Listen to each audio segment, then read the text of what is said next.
तर hello everyone, कसे आहात तुम्ही? मजेत ना? आय होप तुम्ही मस्त आणि मजेत असणार. तर आम्ही आता रिटर्न जायला निघालो होतो उज्जैनवरून. तर ह्या साहेबांना मस्त तयारी वगैरे करून दिली आणि मस्त ते त्यांची फ्रुटी एन्जॉय करत होते. त्यानंतर आम्ही निघालो उज्जैनवरून रिटर्न सुरत जायला.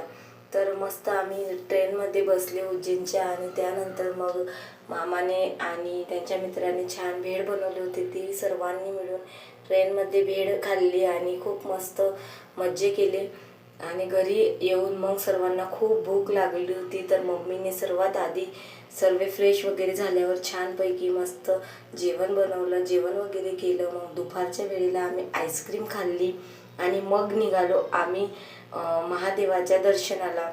तर दर्शनाला आम्ही मंदिरात गेलो. मंदिरामध्ये छानपैकी थोड्या वेळ शांत अशा वातावरणात आम्ही दर्शन घेतले. त्यानंतर आम्हाला काही सामान घ्यायचे होते, डाळी वगैरे घ्यायच्या होत्या, काही बाजार घ्यायचा होता. त्यामुळे आम्ही आलो मार्केटात आणि मस्तपैकी मम्मीने शॉपिंग वगैरे केली. काही डाळ वगैरे घ्यायची होती, भाजीपाला घेतला. येताना मम्मीने विराजीसाठी दही घेतलं आणि मंचुरियन पण घेतले. तर ह्या साहेबांना दही पण खायचे नव्हते आणि मंचुरियन पण नाही. त्यांनी शेवट काहीच खाल्लं नाही. मग त्यानंतर रात्रीच्या वेळेला मम्मीने खिचडी बनवली. हा व्हिडिओ दुसऱ्या दिवसाचा दुपारचा आहे. तर दुपारी मस्त चिप्स पापड तळले. तर मावशी आणि विराजने या दोघांनी सर्वात आधी सुरुवात केली.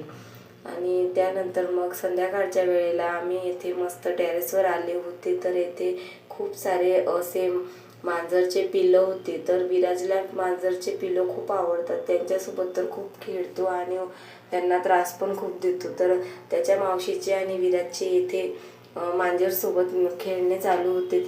तिचा लाड वगैरे करणं चालू होता, ओढणं चालू होतं तिला. त्यानंतर मग आजी आली. माझ्या आजीने रात्री येताना सर्वांसाठी आईस्क्रीम आणली. विराजला बरं नव्हतं म्हणून ती पाहायला आली होती.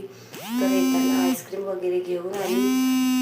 मस्तपैकी सर्वांनी कॅटसोबत खेळला वगैरे खूप मस्ती केली. त्याची तब्येत बरी नव्हती पण तरी पण त्याने खूप असा एन्जॉय केला आणि थोडं स्माईल आली त्याच्या चेहऱ्यावर. मुलं असले की असंच असतं, लहान मुले किती तब्येत खराब असली तरी ते हसत खेळत राहतात आणि मोठे तर लागलं तर चुपचाप बसतात एका ठिकाणी. त्यामुळे असे असतात लहान मुलं. त्यानंतर आईस्क्रीम वगैरे खाल्ली त्याने आणि त्याला नाही खायची होती तर तो म्हणत होता तू कॅटला देऊन दे, त्या मांजरला देऊन दे. त्यामुळे त्याचं खात नव्हता. तर शेवटी त्याने ते मांजरला आईस्क्रीम खाऊच घातली. त्याने खाल्ली नाही, खूप खेळला आणि शेवटी मस्त रात्रीच्या वेळेला एन्जॉय केला. आणि अशी आजीने डेअरी मिल्क